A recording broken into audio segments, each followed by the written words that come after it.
Bakit hindi kumakain ng baboy ang mga Seventh-day Adventists? Answer, dahil hindi kumain ng baboy si Jesus. Hindi kumain ng baboy si Paul, si Peter in the New Covenant. Ang baboy, camel, aso, pusa, at ang mga unclean animals sa Biblia, they all practice coprophagia. Coprophagia is the habit of these animals eating excrement. Kinakain nila yung sarili nilang dumi. Kaya yung tissues nila ay marumi at toxic. Mataas ang toxicity ng kanilang tissue. At alam ito ni Dr. Jesus, kaya ito pinagbabawal sa Biblia. Ang sabi sa 1 Peter 1 verse 15 to 16, it is written, "Be holy as I am, the Lord God is holy." Tanong, saan ito sinipi ni Pedro? Leviticus 11:44.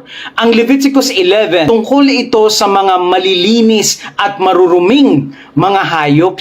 Kung talagang nilinis na ni Kristo sa New Covenant ang mga unclean animals, bakit sinisipi pa ito ni Pedro? At bakit sa Book of Revelation, meron pa ring unclean bird sa Revelation 18? Be holy as I am holy. Sa Israel lang ba ang pagpapakabanal? Maarin din ba nating kadakilaan ng Diyos sa pagkain natin? Yes.